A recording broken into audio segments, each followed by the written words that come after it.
Okay, if we could please stand for the pledge.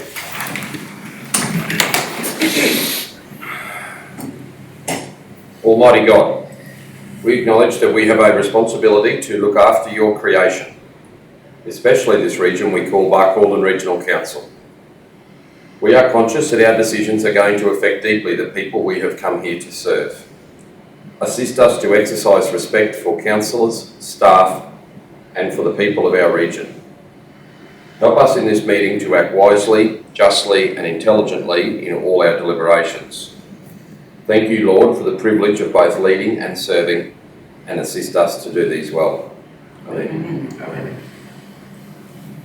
Councillors, we have condolences this month for Mr. Ty Bojack of Aramac and Mr. Paul Arthur of Barcaldine.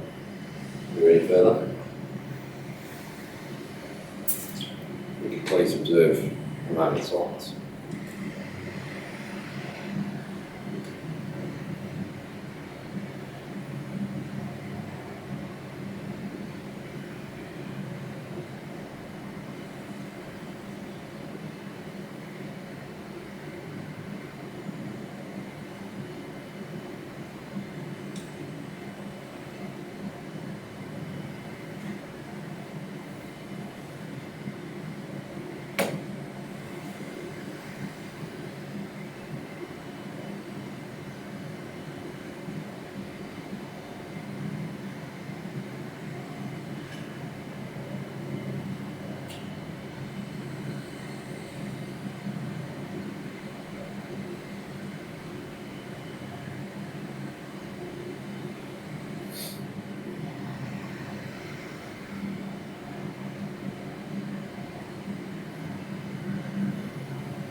Thank you.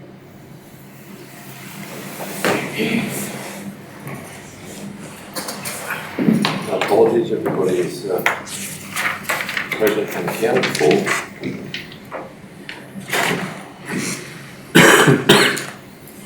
So I'll take this opportunity to acknowledge the traditional owners of the land upon which we meet today, and further broader regions of the Barcaldine Regional Council and their elders, both past, present, and emerging.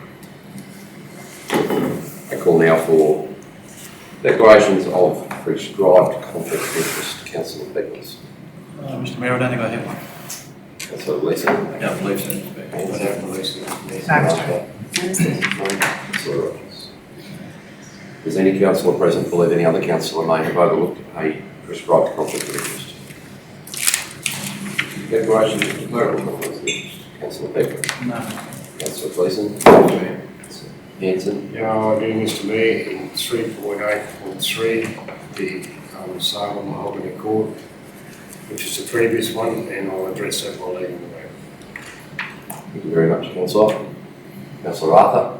No, Mr Mayor. No, Mr Mayor? Yes, Mr Mayor, I have just the previous one, clerical conflict of interest in 3.4.2, project progress report, and also 3.3.5, the operational plans. Because of the sculpture trail, those reports mention planned work that's been done. So I would like to participate as previous. I acknowledge that my fellow councillors must determine that. Councillor, the standing situation for Councillor Rogers is that we have determined that the councillor may remain in the room. Is there any councillor present who wishes to move a change to the status quo? If being the case, Councillor Rogers will remain in the room as has been previously allowed. However, should the situation change, obviously there's a very clear understanding from Councillor Rogers about her declaration of interest, and if in any other point there's a conversation at the sculpture trail, please warn Councillor Rogers if you believe it may interfere with her or intersect with her conflict of interest. Does any councillor present believe any other councillor present may have overlooked a declarable conflict of interest? In the case, we move forward to the confirmation of minutes. Can I have excuse me, somebody please move the 11 October minutes be received. Councillor Plum, Councillor Hanson seconds. Those in favour? Carried 7-0. Any alterations? Amendments or errors? I have a resolution to confirm those minutes, please. Councillor Gleeson moves, seconded Councillor Arthur. Those in favour? 7-0. Does any officer or councillor present have a petition in the correct style? Being none, reports 321. Can I have somebody please move my information report to receive? Councillor Arthur, second Councillor Plum. Questions?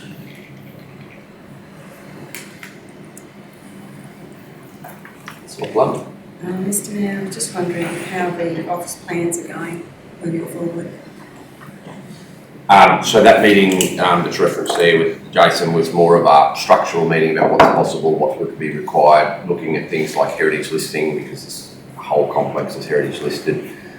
There's no architectural design. We're going to meet with an architect to discuss some options next week when we're in Brisbane that Jason recommended. He's done some work in both Winton and Roma recently, and so it's a no commitment chat, just a bit of a chat to work it out. So yeah, Jason came over and had a look at a few things with us, but it was really just a bit of an advice chat. So having that building heritage listed, does that relieve us of some funds that we have to put into it, or do we have No. it's an all cost to us? It should be all our costs, just means it's harder to do anything more expensive. Thank you.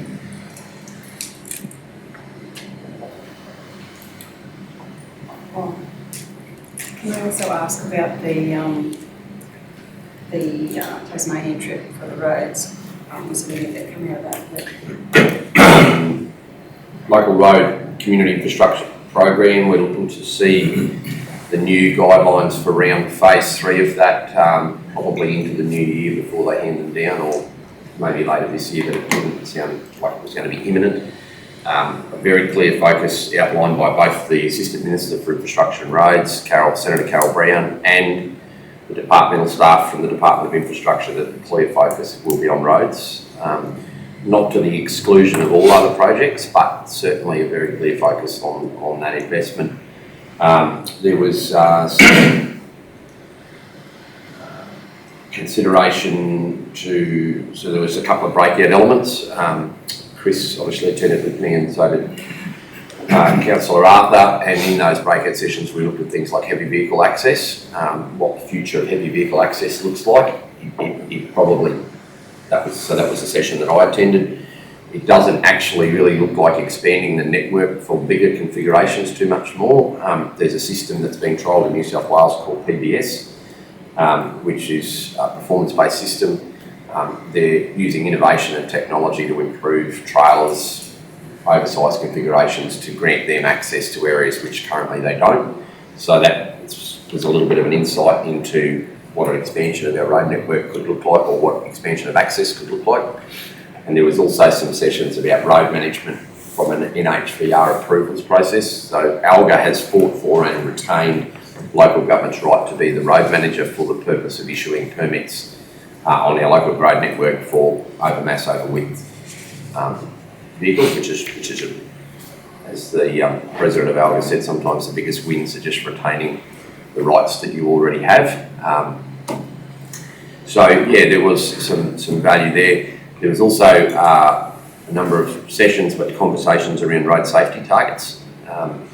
And the National Road Safety Plan has a target to halve the road fatalities and serious incident rate by 2031.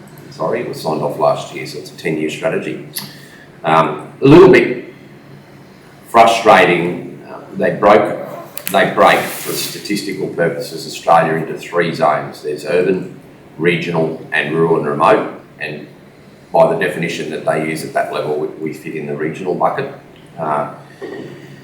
The death rates are a bit alarming when you see them broken up over those cohorts. So They do it on per 100,000 capita, how many people are killed at the genesis. So the data collection point was 2019, and the strategy was signed off in 2021 with targets for reduction by 2031. The death rate per capita in urban centres in 2019 was 2.2 per 100,000, so their target is effectively 1 to not exceed 1 per 100,000. It's a little over 10, not quite 11 in regional areas is what it was in 2019, and it's a little over 22, not quite 23 per 100,000 in rural remote. So halving each of those cohorts still delivers a really unhealthy margin towards the fatality rate outside metropolitan centres, and a number of Queensland mayors that attended and delegates and ourselves had a chat around that perhaps they're using the wrong matrix to determine what the target setting should be. A 50% reduction in urban Queensland is quite good, although there are millions there, whereas there are not here. So we're just having a discussion, a few of us with LGAQ around what we can do to perhaps analyse, because that target, the aspirational targets are the official policy positions of state and federal governments to determine then road funding programs. So we think, those of us in regional Queensland anyway, that there perhaps might need to be a more heightened understanding of the issues that are causing the fatalities in regional Queensland, and perhaps don't reallocate funding away from Metro because it's important for them as well, but some additional funding to perhaps lower by more than 50% so that we can try and compete on a relatively equal basis and value a human life the same west of Barcaldine as we do east of Ipswich. I'm not suggesting that it's an intentional slight on rural and regional, but I don't think the data's well presented, and I don't think it tells the story around what governments should or should not be doing in terms of ensuring road safety outcomes comprehensively across the country, irrespective of whether you're located in a major regional centre or a major capital city or a really remote Western Queensland town. So that was, from an ongoing advocacy point of view, that was one of the considerable takeouts that a number of mayors and I, and certainly our delegates, had a long discussion one afternoon with respect to the validity of that data. We'll continue to play a role in analysing our ability to leverage that through our regional roads group. The first meeting of which is next week. The first meeting post-Hobart, which is next week. I also had the opportunity, as it's met down there as a separate... Before you move on to your next subject, can I just ask for some clarification? Did you say 22 per 100,000 in rural? Correct. Just a little bit over, actually. And that data is collected over what time frame? A 12-month period. Just a 12-month period? Pretty high, isn't it? Yeah, so bear in mind it's an extrapolated figure in that there's not always 100,000 people live in a rural remote. So they look at, they band the councils together Australia-wide that live in, or that they believe are categorised as that. So there's only 70 out of the 577 LGAs that are classified as rural remote. That's why we are in the regional bucket, because you're talking, a lot of remote northern councils, a lot in Western Australia, a few very large local government land councils in Northern Territory, obviously the Channel Country in Queensland, Western New South Wales, really sparsely populated remote LGAs. Effectively in Queensland, you'd sort of look at Winton North and West is the entry of regional Queensland coming this way, or the exit of it. But yeah, it is high, it's alarming. Obviously the gross numbers still, the gross actual numbers still heavily weighted towards capital cities, but their matrix is to analyse it on per 100,000 capita. That's their matrix, not mine, and it shows the data very clearly that you're 11 times more likely to be fatally injured in a road accident out here than you are in or west of here than you are in Brisbane, or 5 times more likely in the Buckhorn council area than you are in councils of our type. Sorry, it's not specific to an LGA, but that's the data. Do they have data to what is causing the majority of these accidents? They do. Yeah, I can talk to you a little bit about that, and I just have to plug. The 3 categories that they looked at were broadly put into sort of illegal activities, so effects of drugs, drugs and alcohol. Yep. Then there were sort of hoon type behaviour, and the last category was system. So system incorporates vehicle and transport infrastructure, so roads and vehicles themselves. And then we looked at 2 particular columns, one being fatalities and the other being injury. Now that would include for me everything from any incident where someone has been treated and taken to hospital, either for observations or for broken bones, that sits in that. So that's broad, but the fatality is obviously, it's black and white. Of which, of fatalities, 78% were attributed to system being vehicle or infrastructure. For broken bones, the other category, broken bones, observation and the like, where someone is reported to a hospital, that was about 58%. What sticks out to me was that the drug and alcohol were in both categories. Sort of, I would have to, I think it was something around 12 and 10%, which is quite insignificant compared to total figures. Yeah. Again, roughly, the 2 figures that do stick out to me were the fatalities and the broken bones, being 78 and 56%, I think. Yeah. So, an interesting intersect into this, obviously, is that there was a significant focus on road safety at the conference, and was a key takeout for me personally, along with some other probably not as serious issues. And it will be an interesting segue then into a meeting of our technical group as a working group from our community roundtable on safety that's meeting this Friday. So representatives of QPS, Department of Transport and Main Roads and our staff will be meeting to discuss road safety issues, some of which were raised during our community forum, such as the entrance to speed zones and in and around towns, blind spots, road safety condition reporting during wet weather. So there's a number of issues that allows us at a local government level, in partnership with 2 other state agencies, to deliver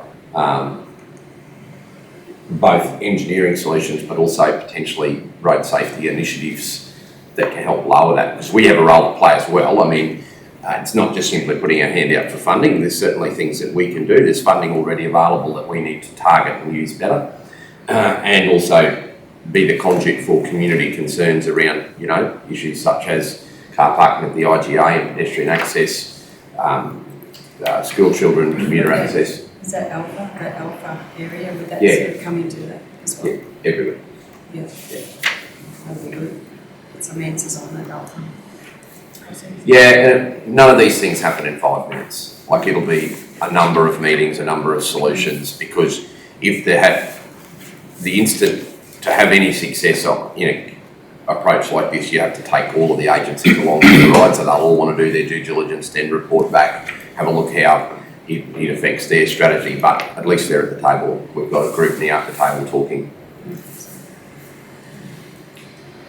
Councillor Arthur, would you like to add anything with respect to the conference? Yeah, the breakout session I went to was about recyclable material for use in roads and civil construction. It touched on tyres and concrete, but it was predominantly the use of crushed glass as an aggregate. Unfortunately for our part of the world, the technology is not at a stage where it's small enough or cost effective to be portable, and the the quantum of material required, and you've said previously on the subject, we think we've got a lot of tyres or broken concrete or glass, but compared to metropolitan areas, we've got nothing. So unfortunately at this stage it's financially unsustainable to do too much in the space with the current technology, but I think the thought is that over time it could progress to where it's basically sits in a shipping container, so you can put it on a truck, take it to wherever, run your tyres through it, run your crushed glass. I would have thought that the majority of the glass out in this part of the world goes through containers for change as it is, so there's probably not a lot of that surplus. And it would be interesting to see the value of a 10-cent bottle as to what it equates to in a broken aggregate by the time it's processed. Yeah. But no, the second day was, I think there was more takeaways out of it. A lot of high-level stuff the first day. And some interesting stuff about the LRCIP program. But yeah. The other, I guess it was a promotional tool, but it was really informative and something that I'd urge you all to think of in terms of both policy setting, but also understanding how the world is going to move very quickly in this space is electronic vehicles and hydrogen-powered vehicles. It's not a matter of, and this is not I'm not looking to cause an argument with this, it's not a matter of if that technology is going to be rolled out or when it's developed, it may come, it's already there. It's sitting ready to go. The capacity of hydrogen fuels vehicles to replace things like trains, heavy road trains, is there. It's simply, it is there. It's there. The presentation even touched on like bulk shipping. Yeah, bulk shipping. Which I thought was, yeah. The availability of fuel cells, either electronic vehicle charging stations or quantities of hydrogen, is the only thing that's stopping it being rolled out tomorrow. It is done. The technology's locked and sealed, delivered. It will be markedly quicker. We all hear this said, oh, you know, it'll never take over in regional Queensland, and this, it's within a decade will be a massive player, both in terms of what council needs to consider for its own fleet requirements, what it needs to consider in terms of the infrastructure requirements to service our ratepayers and visitors to the region, but also in what we need to do with business. Because you talk about waste and recycling, there's going to be a whole bunch of obsolete cars very quickly. Just a side spin-off, that's something that I don't yet know what the ramifications will be, and engineers are going to have to consider this, and certainly our old salty grader drivers will as well. 1 kilogram of hydrogen fuel, as it's burnt through or as it's used, because it's not burnt, it's not combustion, as it's utilised to create momentum in a vehicle, generates 7 litres of pure water. After the exhaust is discharged effectively into the environment. So thinking about that, I don't know how far 1 kilogram gets you, and it would depend on whether you're driving a 4-wheel drive as opposed to a road train, as you know. But you think of all the water, like so all the cars driving on the road today, discharging water onto the surface. So what does that do to road safety in terms of in paved areas, but then also in unsealed road networks? Is it a positive? Is it a negative? Is there something to be harnessed? And so indeed, the electronic vehicles are undertaking air purification as part of their process because they require that. So the need to really actively have people engaged in the EV/hydrogen space, and it probably will be. This is an assessment from I think hydrogen will probably present more solutions because of the capacity for it to do heavy lifting a lot more readily than EVs. But the capacity for that, we're really going to need to actively consider things like hydrogen fuel station locations, including how do we incorporate that into our depots, into our truck fleets, and that's all going to be within, I say a decade. It could be substantially faster than that. Yeah. Chris? I totally agree. They're absolutely convinced the other way. It's coming. Mr Mayor, one thing that probably I take out of that is that the future council would have to be aware of not being left with a big model of obsolete vehicles. Yeah, it's a real game changer in that fleet management space, and how councils are going to adapt to that is probably something that we need to be considering sooner rather than later. But consideration around expertise, subject matter experts in terms of how we do that. I can't even get my head around it at the moment. So new is the concept, and I think the challenges that we're going to face. But they are not insignificant. I think I thought about that exact issue on the plane on the way home about the legacy effect of obsolete plan. I'd suggest, so as keen and as not keen, but as obviously eyes wide open that I am to vehicles and trucks, I think we'll find earth moving equipment a little bit slower to the party for a number of reasons. But one, the compliance issues for off-road vehicles are substantially smaller at this stage. But for certainly things like four-wheel drives, utes, cars, trucks, this will be rapid.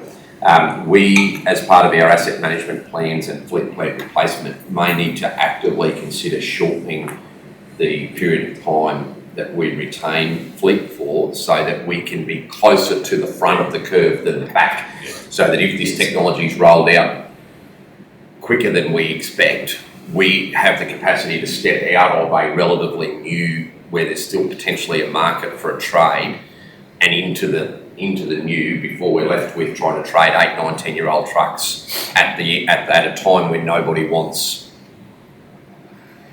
an internal combustion engine, if you know what I mean. So the other thing that was part of that Hyundai presentation was that Euro 6 will become law in Australia from 2024 financial year. So that's 18 months away. Now, Euro 6 is a pretty advanced emissions control standard for heavy vehicles. There are already trucks in Australia running Euro 6 compliance, but not many of them in big trucks, mainly in rigids. So that means, once again, when you look at our fleet replacement strategy, we will need to be very cognizant of what we have moving in and around that era, because of so there's no need, when emissions control standards change, you don't need to retrofit them to, or retrospectively apply that to vehicles you already own. It just means that new vehicles from that date forward have to be compliant before they're sold. But that said, it's definitely going to be a trick for us to manage that as well, because with it comes a whole new, for example, UD trucks that are in Australia, rigids that are in Australia already have all three. They have all three methods of emissions control that are applied, sometimes individually to a truck is the only way they can comply. So they have AdBlue, EGR, and DPF. So they have a carbon storage, they burn urea, and they have supercharging through their EGR. That delivers significant horsepower reduction. So once again, fit for purpose. Our drivers think at the moment a 450 horsepower UD is sufficient for a body and dog operation. You go and whack all that other stuff that's currently not on the motor and see the reduction in performance that's applied. So understanding what our needs are and what impact emission reduction technology has on that just forms part of this really complicated matrix that you're worried about existing technology being retarded on the front end and new technology very quickly consuming it, or innovation consuming it from behind, and in that I mean EV hydrogen production. So yeah, it's really that little session. It was in the sponsors thing at conference. You have a sponsors brief in the 15 minutes before each thing, and 90% of people stand up and walk out with it on. I'm so pleased we did not, because even though Hyundai ran it, they also touched on what every other company in that space, like Kenworth, what's the forklift company, the biggest forklift company in the world? Toyota. Toyota, are doing in this space. I mean, and Toyota as a car company they stated that here during the Western Queensland Local Government Conference here in 2018. Their company's corporate position is there will be no internal combustion motors produced by Toyota by 2035. Now that seemed like a long time ago in 2018, but now in 2022, 2035 is not that far away. There will not be an internal combustion motor produced by Toyota by 2035. Maybe, Mr Mayor, we should be looking at setting something up in one or two or three of our depots and trialling some vehicles or something ourselves anyway. Electronic vehicles is probably the only thing we can really try yet. Like hydrogen's still some distance away, but when it arrives, it'll arrive in a bang. But definitely, yeah, I'm happy to really tease this out and get some, as Chris said, some subject matter experts about whether we're get at a point where we can sophisticate, whether we and the technology is sophisticated enough to trial it, and whether the cost is worth it. But some really exciting, but yet confronting issues there that we're going to have to deal with that probably isn't something most people, when they hear of EV rollout, they don't think of fleet in a small local council, but it will be. We'll do a trial with Hyundai or something. Well, there's a lot of councils in urban settings right now. Yeah.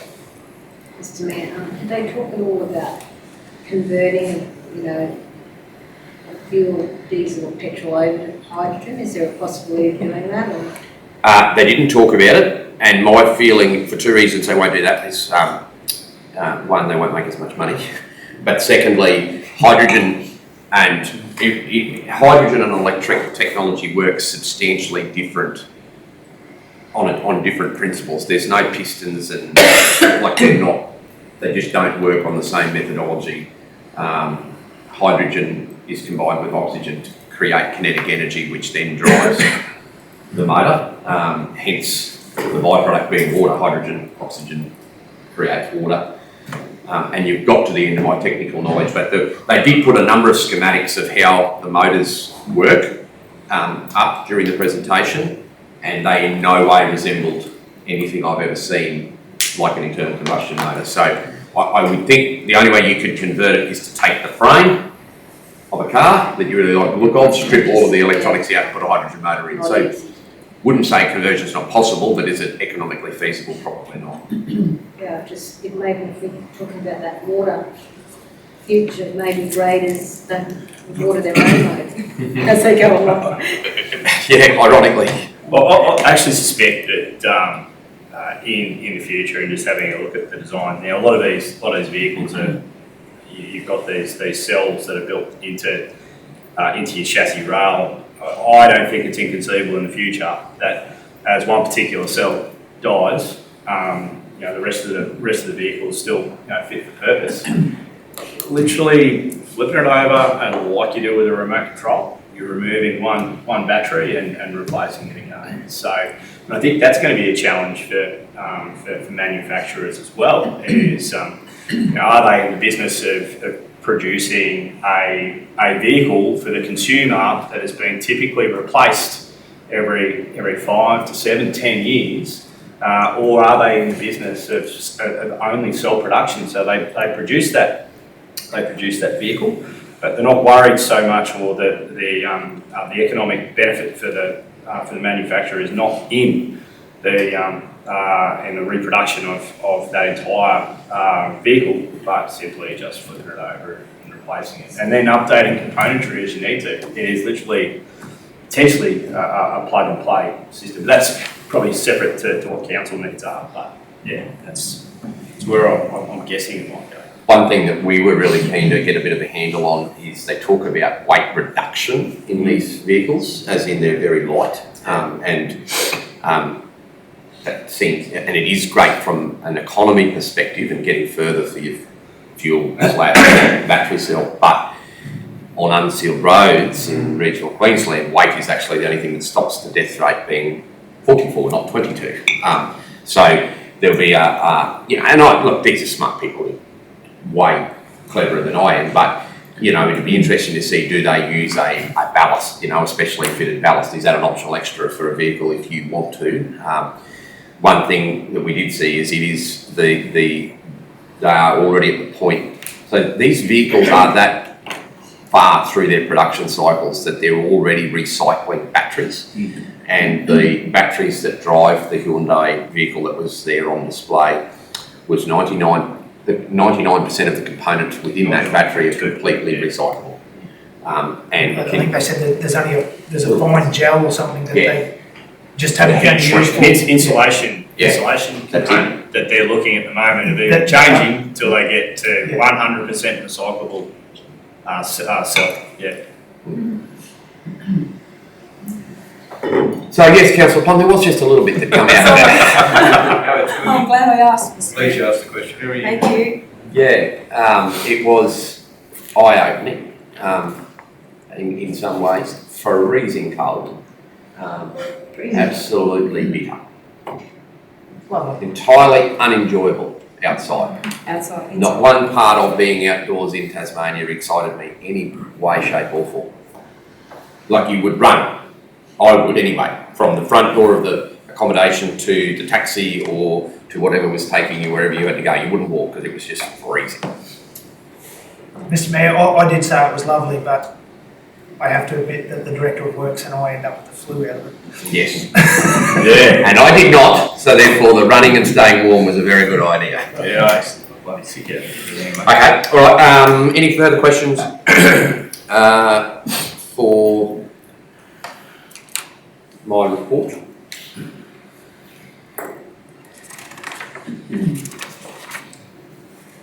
No, there being none, can I have somebody move Shane's report be excuse received? me, Mr. Mayor, we just need a vote. please, Oh, we on need to your vote. report. Those in favour of my report being received? 7-0. Can I have somebody move Shane's report, please? Councillor Peoples, seconded Councillor Plum. Those in favour? 7-0. Councillor, mine's not as exciting as the mayor's, but I'll see what I can do. Yeah, it's been a fairly busy month as well. The nursing agreement, we've reached out to Health now, it's just getting us together to sign off. We had the changes we wanted, just getting a mutual time to sign them. The Mayor and I visited CWAC to have a look at all the good work they're doing in town. We did a site visit, you know, the name's called the Red Shed. Yep. The Red Shed, and the artwork on the old squash courts and what they're doing internally. It was very interesting, and the good work they do. Somewhat quiet, and they don't self-promote, but they do a lot of really good community work. I think they should be congratulated on that. A certified agreement, staff voted on that. It's now being finalised to send off to the Commission for ratification, so it's been a good outcome for all. Went out to Aramak for the loud shirt, mental health. I thought my shirt was pretty loud. And this isn't a contradiction, but I'm a lightweight when it comes to loud shirts. I was by far the most conservative compared to what they were wearing out there. It was a great morning tea. Yeah, we've had Angela leave, so we're splitting those jobs amongst staff till we analyse and look to go to the market. The LGAQ conference, Councillor Gleeson and Councillor Rogers struck gold and got to travel with me for a road trip. From my perspective, the LGAQ conference was very interesting. A lot of the speakers and a lot of the discussions we had were very relevant to what we experience here, so I thought we had some great opportunities to network. I think councillors can speak to that if they want to speak to that, but there were some very interesting discussions. The Mayor was there as well. We did a lot of work just recently. We went out to Aramak, the Harry Redford Committee establishment, have a bit of discussion where we'll work together as a council and committee to look at getting that up and running. I thought that was a good round table discussion. Paula and the staff and the community are all keen to see where that can get to. A bit of work on the Outback Tourism Resilience platform that you'll see there. That was a group talking about how we perform from our tourism perspective under the circumstances of an event, cyclone, climate change impact. So there was discussions across the state about how we manage that as a group. Leading Central West Sponsors Dinner. That was a leadership program that was run in town through Ali. I went out to the dinner that Friday night. Interesting, a lot of people, and Councillor Rogers was there and so was Jenny, learning or understanding different characteristics and types of leadership. I saw some of our own people there who probably didn't realise how important it is to understand that leadership mentality will change. Councillor Rogers would probably agree with that. It's learning how we react ourselves before we understand how other people react. So I saw some positive round the table discussions. I thought Nellie did a good job presenting and her other presenters. Rapid meeting, I was the Mayor's proxy last meeting, a lot of good discussions around the table there. And the community engagement forums, I really enjoyed the road trips, meeting with our community. I thought that was a good opportunity for us to get out. And the other one was a meeting with the QRA, looking at some funding, which I'll discuss later with the Mayor. There's an opportunity for us to actually put a hand up to get some funding to help with QRA and disaster resilience with flooding in the different regions. So, that being said, generally I'm open for questions. Councillors. Through you, Mrs. Mayor, did you have another meeting with Harry Redford? Shane?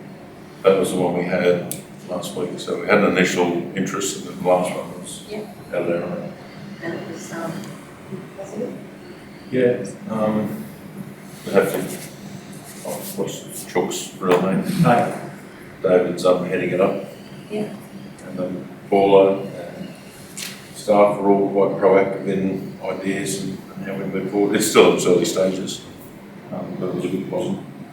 So it's sort of positive that we'll, obviously it won't, not certain that we'll have it, but it's looking the way that we'll have it again next year. Has the decision been made? Councillor Rogers, they're very keen to run one next year. Yeah. And David Hayes, keen, he said he's got enough people he thinks to run a cattle drive on a much smaller basis than we used to. Probably about 15 guest drovers, 2 weeks instead of 3. Going to downsize it a bit so it's not such a, an enormous event to try and run.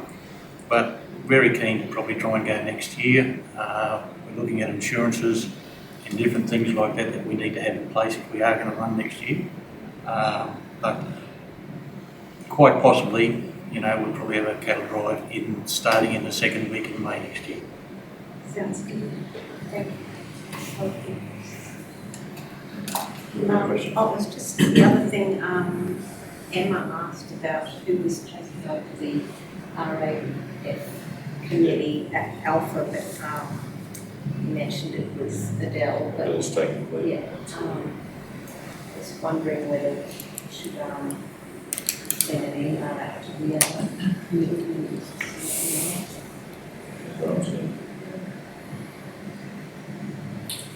Councillors, questions? Councillor, please. Mr. Mayor, I haven't got a question, but just to mention that we, Councillor Rogers and I, and yourself, we were at Cairns. I have never been to one of those conferences before. It was very, very good. There's lots of things that you can pick up out of it. Some good, there's some good speakers. The voting, what am I trying to say with when we were with the on the second morning there with the notice of motions, there was some very interesting conversations there. But no, I enjoyed the experience. Thank you very much, and the assistance, it was good. For the benefit of those councillors who partook in our workshop and our policy debate, I clearly followed your direction to not speak to the motion from Brisbane City Council regarding endangered animal listing. So Deputy Mayor was quite happy with the outcome of that vote. But it was, and it showed the power of debate. I think multiple times Councillor Gleeson and Rogers and I said that you could have been, if the vote had been called after a particular speaker, you would have voted the way they had said, but then you heard the next speaker and you thought, and then you heard the next, there was well informed, some of it was just inane, absolute garbage, rubbish that they were talking, but the vast majority of it was articulate, well thought out, comprehensive debate showing the diversity of issues and approaches by local governments. Indeed, wasn't just sector like the rural remote fighting, regional fighting, urban. Like in some cases, you had two large metropolitan councils on completely opposing points of view on how to proceed with the matter. And there was a couple of close votes, but most of it, by the end of the debate, had resolved itself that there was a clear majority one way or the other, which is good for the LGAQ to have a mandate now to prosecute that platform moving forward. Mr. Mayor, what made me smile a couple of times, there was a mayor and a deputy mayor, or a mayor and a CEO on the same council were not arguing but debating about one was a for and one was against, and they're both on the same council. Yeah, the deputy mayor and mayor of a close council to us. Yeah. It's very unlikely for a CEO to argue with the mayor in a public forum. You wouldn't see that too often. No, very interesting, thank you. Further questions? Can I have somebody move we receive the council information correspondence 332? Councillor People, second Councillor Arthur. Those in favour? Carried. If I could just direct your attention, councillors and Shane, to item 4. And specifically within that, page 13 of your, 12 of your agenda, the Small Business Friendly Councils program. Shane, have we signed up to that? No. Councillor Laws, would you agree that it would be something positive for the CEO to seek some advice on what that may mean and whether it's a beneficial program for our council? I have been approached by some businesses in this respect, and other councils neighbouring us are proactively engaged in this space.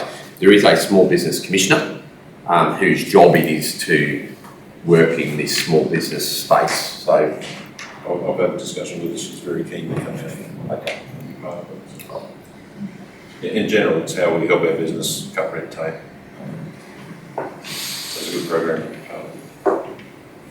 So is it a sort of outdoors in front of your business, or is it anywhere? So, sorry, your question was, sorry.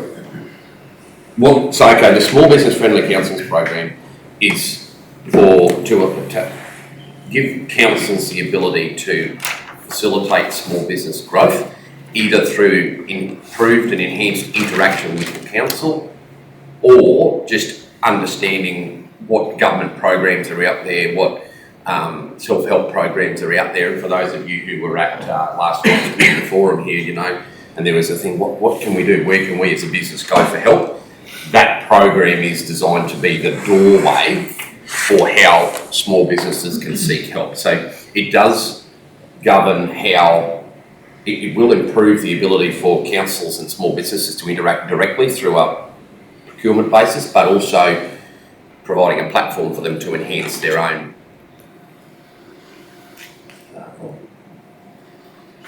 footprint in the community. It's not about councils being a small business, it's about capacity building small businesses that live with or operate in our council area. The state has appointed a commissioner. They call her the Small Business Commissioner, and it's about navigating government programs to help small business. Now, what I'm thinking about, Mr. Mayor, is awareness of outdoor trading, and we've got some licences now that you need to do outdoor trade. Right, sorry, different issue. Permits and Permits and what have you. Yeah. That's sort of what I was thinking about as well. Yep.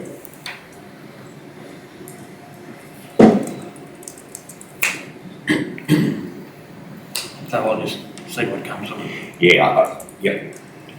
So that's obviously what this is about. I just picked up on that Small Business Friendly Councils as part of this, but yes, this is about outdoor trading more generally. It's not necessarily a small business or whatever. Yeah, that's right. it's about streamlining how we encourage the red tape reduction is a big part of this, and open the door.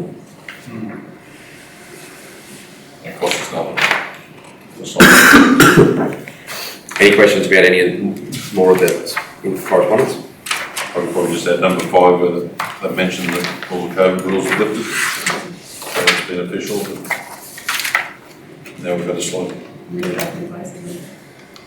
got a new way, but at this stage, the status quo remains.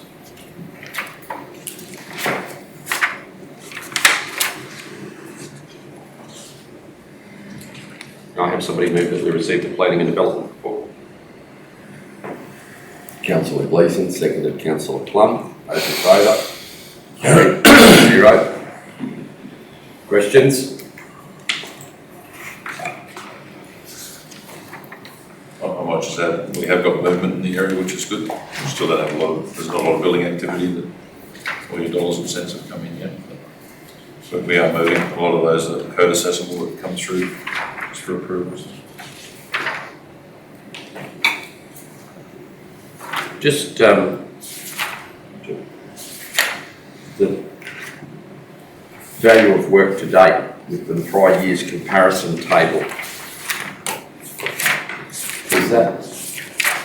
We will chase that up with the So Real Planning provide that, don't they? They actually compile that. Okay, that's right. Thank you. Excuse me, Councillor Gleeson. I think it's an appropriate time in the planning to ask a question regarding the, I was asked the other day where the council are up to, or where the council are up to with the zoning of the industrial areas. On the with the rezoning of the industrial areas. The business person that asked me was they're waiting to hear back to so that they can build on their block. Is that the new planning scheme? It's to do with the industrial areas out there. We're not rezoning anything that I know of. No. It's not, okay. I'd like to get some more information. We'll take it on notice. I would encourage them to reach out directly to the office here because they may have a live application undertaking a material change of use. Material change of use it was. So I'm sorry, it's not rezoning, material change of use on the industrial blocks. well, that would be a live assessment process that the town planners would be proceeding through. So. And that would happen either under the old plan or the new plan. Correct. There'd be an assessment being made at the moment where the assessors. So have they already lodged one? They have to lodge, pay for it, and then it'll go through. I can have a look at it and see whether it's here because it'll be listed. Now, I'll find out a little bit more information. Yeah, take it on notice and have a chat. If they're waiting for some magical situation to arise where they won't need to lodge one, it's not going to happen. The new planning scheme is not going to supersede the requirement for them to need a material change of use.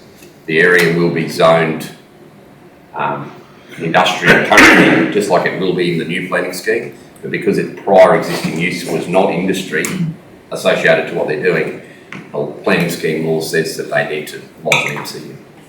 So the new planning scheme won't, to the best of my understanding, absolve them of the need to still lodge an MCU. Now, what it may do, and this would be a question for Kate, would be it may change a level of assessment. It may go from code to something else. So it may be slightly simpler in terms of what assessment is applied to it, but they'll still need to lodge some form of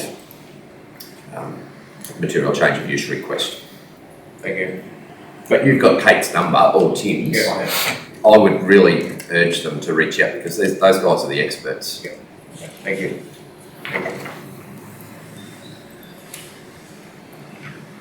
And obviously, Jenny, you process them all here, so if they come to the office here as well, someone here could follow up on that for them. Yeah, through you, Mr Mayor, I don't see that there's an MCU there for Markwood Industrial. So I think I may have hit the nail on the head there. I'd say they're probably holding it, hoping that the new planning scheme delivered it for them. It's just not going to happen. Not because we don't want to, that's just It's legislation above our pay grade, so to speak. Economic Development Report 334, can we move that please? Councillor Arthur, seconded Councillor Hanson, those in favour, 7-0. What's the supply chain? It's fairly self-explanatory what Molly's been up to. We must have a future visioning workshop ahead of us. Councillors, could I just, on the basis of, that's the matter that I'd like to discuss with you relevant to this report that is listed in there is sensitive in nature, is that we close the meeting, please. First item in that report, but I'd like to give you a briefing on a meeting that the CEO and I attended, but it is commercial, due to a commercialised nature of the arrangement. Section 254 3J, I think it is. Do I have a motion? Councillor Rogers, second Councillor Hanson. Those in favour? Meeting closed.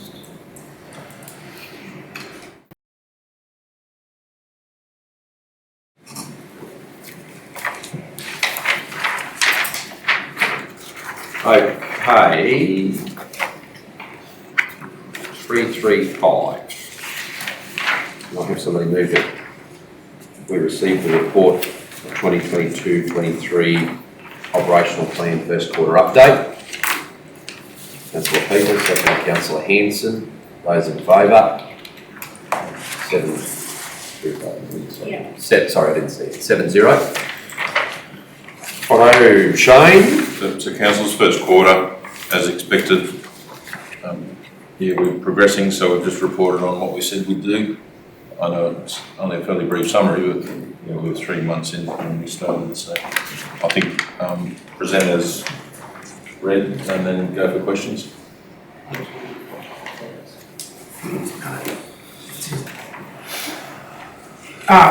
Through you, Mr. Mayor, I don't know whether it's just to highlight something, but 1.8 is highlighted in yellow. I thought I might have done something on. No, it's highlighted on mine too. Yeah, no, that's why I just checked with Councillor Plum's printed version. Is that just something? Yeah, we didn't do that eventually. Yeah, Probably just didn't take it off. So. No, I didn't see that it was a standout item or had a considerable comment against it. Yeah. So what we were I'm doing sure the staff think it is. So what we do is we went through it actually and shared it around to say how are we travelling, what have we delivered, where are we struggling, and yeah, that would have been highlighted because it's significant to the. Yeah.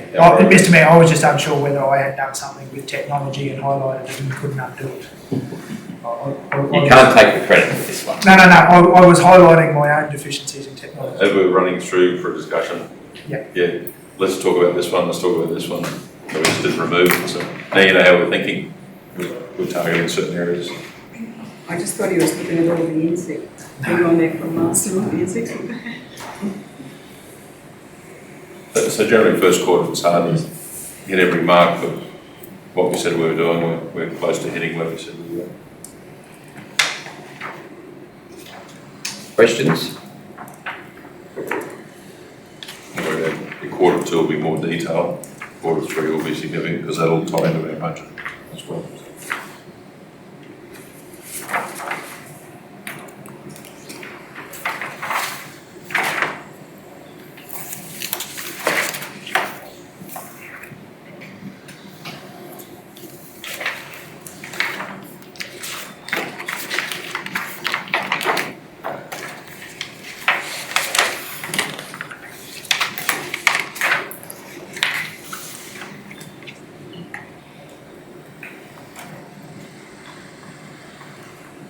Silence is golden. 336. Can I have somebody move we receive the work, health, safety and wellness report? Councillor Arthur, second Councillor Peoples.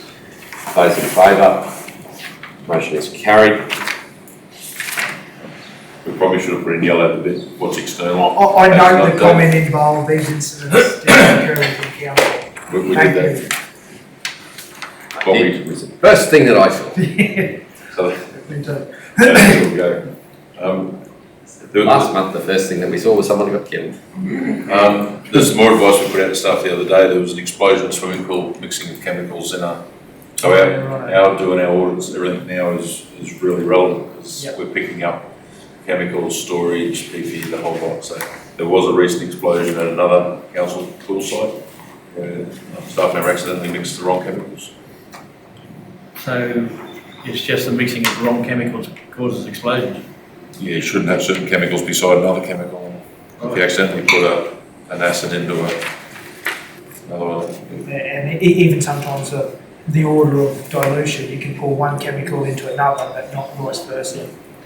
The chemical reactions are quite, or can be quite certain dramatic. carbon fibres and charcoals and everything else can go into at the wrong time. Pressure vessels in a hot environment. So we're being very sort of predictable, and we're going through all the site, which I showed yesterday with the Workplace Health and Safety External Audit, specifically targeting the crucial bits we need to be looking at. So. But generally, safety-wise, we're proceeding. Rehab's big for us to get people back into work as quick as they can when they're injured. There's a lot of work to do with CAP IOA, with accreditation.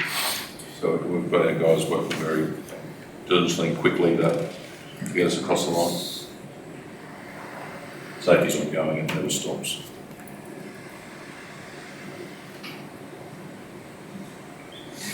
Any questions?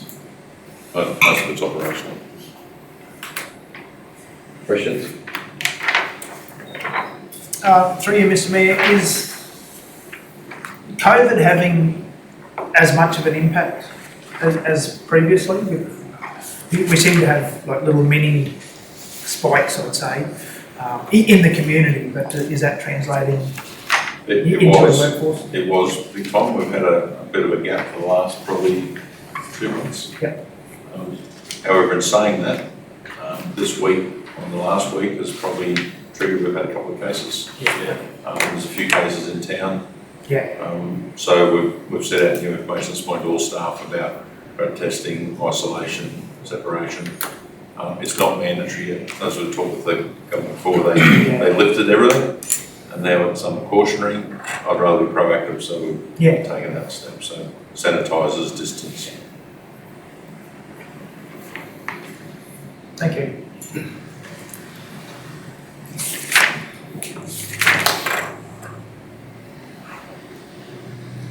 Questions further? 337. I think this report speaks for itself. Questions? I didn't attach a figure to it because we don't know that figure will be yet. No, it's down in budget resource implications, but the councillors, having worked, I mean, I guess this is something for me to speak to. That position is very beneficial for our local governments, the 5 of us in this disaster management group. They do a massive volume of the compliance, of the activation out of hours when our staff aren't available. They are the streamlined coordinator for emergency response between local government and whichever agency. They are the REFIDEX.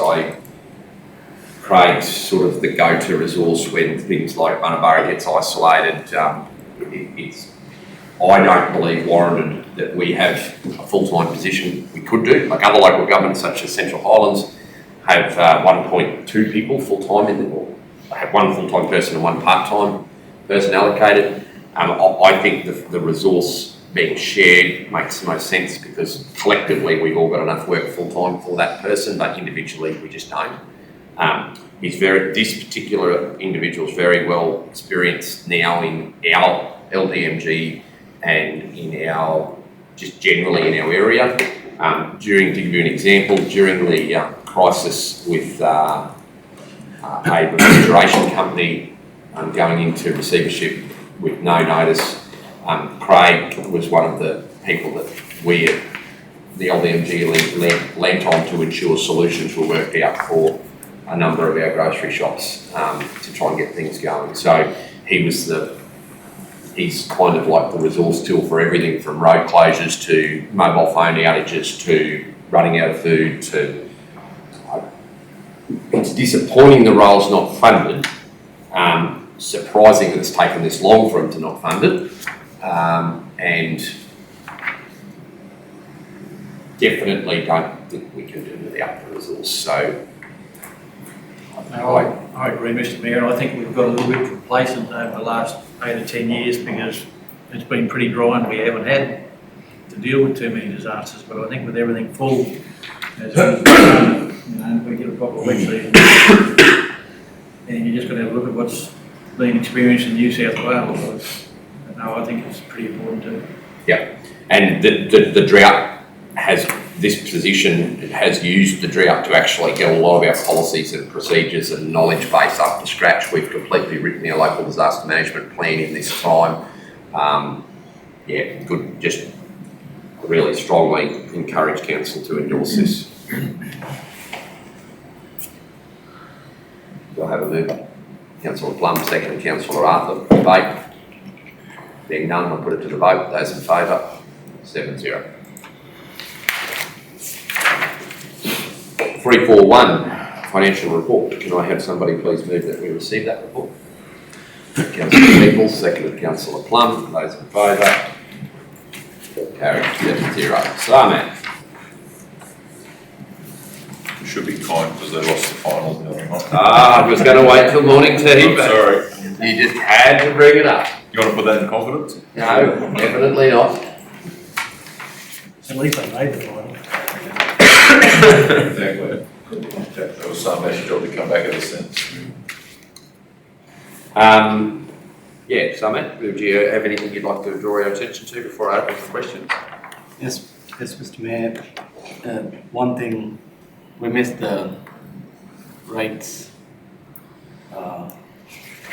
from the actual agenda, that's why I've thought of those printouts.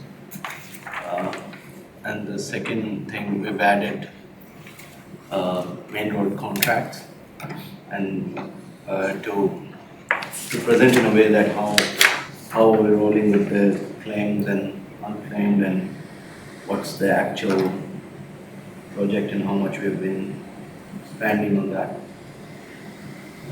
It's a new item. It can be made better with time, but at this stage, Mr. Mayor did a complete analysis on that and looked at how it's been done externally, and then with the help of Chris and our Director of Works, and we've developed this for this meeting. Can I commend you for that contract report there? That's the best snapshot I've seen in terms of our sales revenue ever. That summarizes in one table the value of the contracts that we have signed, which I've also personally never seen, and secondly, what we've already spent, how much of what we've spent has been claimed, and by claimed I assume you mean receipted, so it's actually in our bank, and what work is still to be, or what dollar value is still to be received. That, is, I guess the only other thing that if you want to seek some, what more can we add to it would be our RMPC contract. What value of RMPC work has, what the contract value for the year is, which obviously how much of that has been done year to date and how much of that has been claimed, because that doesn't always, but I'm not in any way, I'm over the moon with this report because this shows us very clearly what money has already gone out the door, how much of it's due to come back, how much has come back, how much is due to come back, rather than just being a note down underneath the total cash figure. It's a very detailed summary, and it's broken up not by aggregation but by individual contract. I think it's to be commended. It may seem simple, but I'm assured that there'd be a fair degree of work that has to go into compiling that, so well done. Thank you. And the other thing, Mr. Mayor, these contract values are not within 1 year, like the project CN 16035. That one is flowing from last 3 years. So the claims that have been received are not only for this year, they've been for previous years too. Most of it is for previous year. But because of so this is solely capturing the nature of the GMR projects, that what contractor and how much work has been done.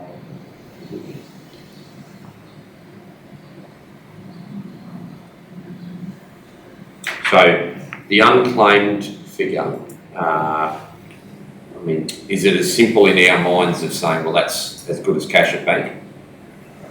May I? Definitely. Sorry, through you, Mr. Mayor. So, Sun and I have been talking about this, and yeah, there is certainly some information that we can improve on for further reporting periods. What we're seeing there doesn't incorporate any variation, either positive or negative, or how that relates to unclaimed work. So if you're looking at this as expenditure and claimed, they are as is, no interpretation required there. Yep. What is in, excuse me, what isn't explained in the unclaimed may be either positive or negative variations to individual contracts and how they're represented, but we will flesh those out. Look, we're also expecting some substantial updates over the next month into what those figures are going to look like as well. Just obviously need to remember that the inclusion of that information can appear a little muddled, and I'd always encourage any questions when we're having a look at that. How we go into explaining that in a spreadsheet style format, we'll continue to work on. I take the point that the unclaimed aspect at the moment, although looks as though it's a case of making a particular claim, until we recognise what variations, either negative or positive, go against that contract value, that doesn't actually reflect as clearly as what it is stated there at the moment. Does that make sense? Yep. No, that was the question I was asking. Like, so it's not. I just wanted to don't just in your mind instantly assume that because it's unclaimed it will be paid as is written there. There could be Correct. positive or negative movements with that. Yeah, that's correct. The other point that I think that I like to see here is that whether you include or don't include the pavement material, there's either roughly $11.5 or $14 million worth of construction work being undertaken as we speak by council. That's a substantial body of construction work. So if you include it, because we actually have to lay that pavement, it's, that's our job. But it is a significant, it's $2.5 million worth of, it's $2.5 million worth of effectively just procurement, but it still comes through our system, out of the back of our trucks, but it's folded into the 3 contracts above it. That's with all of the other works that we undertake, are required to undertake. That's a very substantial body of work, and as Sam said, it's not all in 1 year. I get that, but it's their live contracts that our guys at work, and that our staff, Councillor Arthur, are working on.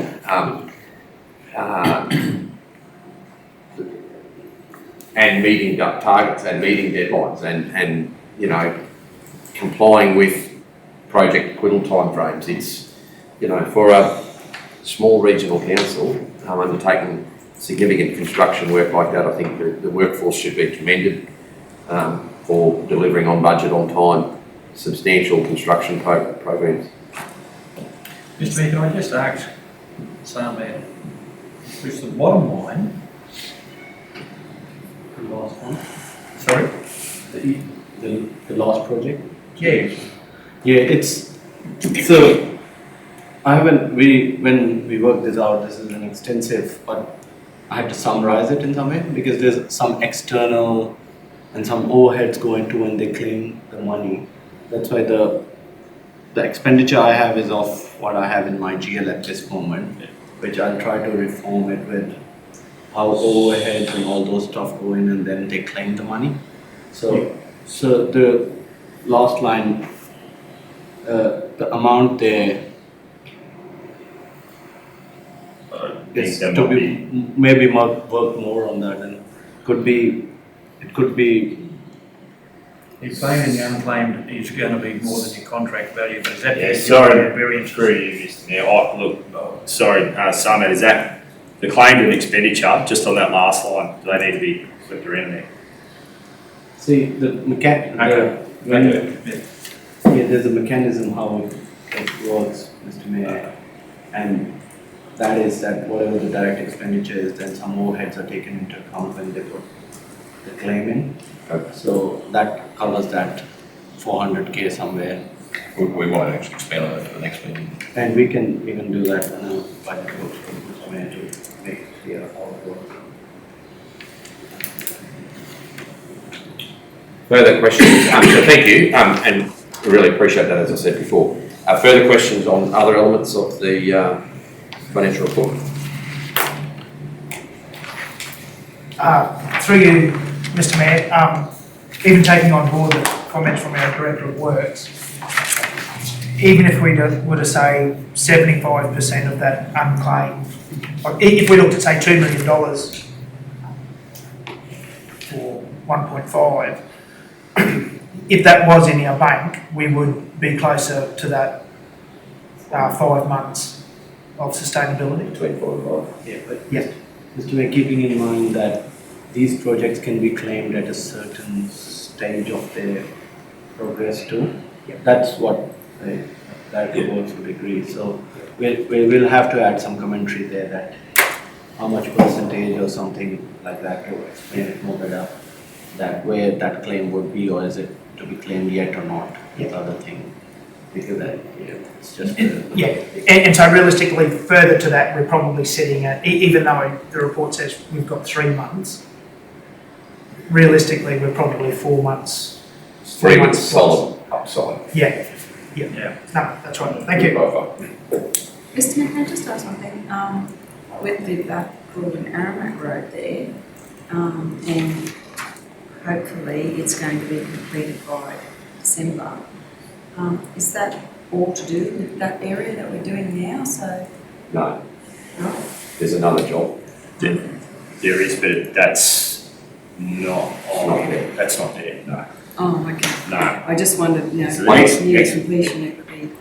Yeah, next part's TIDS, which goes from approximately that chainage back to the grid, Oh, yeah. where the road starts to widen again past the turn off onto Politic. Yeah. Yeah, that's all right. I just wondered, you know, like that's near completion, so that maybe that's another claim we're going to get there. Finish that work. So. The next job's not listed because it hasn't started yet. Oh, yeah. Okay. Thank you.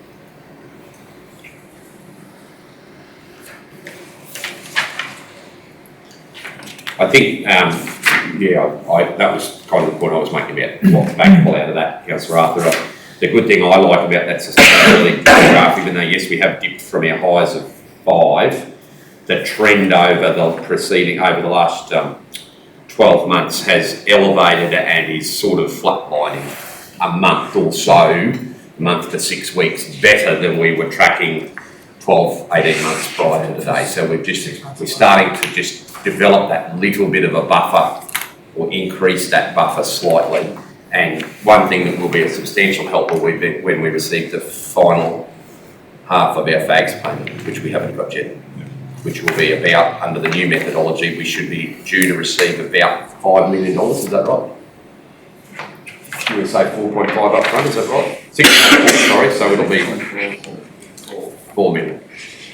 So there's $4 million. So if we're holding cash at that 15 and a half, if we can keep it north of 15 or thereabouts, and then as the final FAGS payment drops in, then you know that jumps us straight up. We've only just received most of our half-year rates, so we've still got half our rates and 4 million in FAGS still to be received. We've still got 2 very significant revenue periods this financial year yet to be realised, and an ongoing construction offsetting a significant portion of our wage bill. Yep. I'd much sooner be in the position we are with the fiscal outlook we have today than the one that we had 2 years ago when we came to office. Yeah.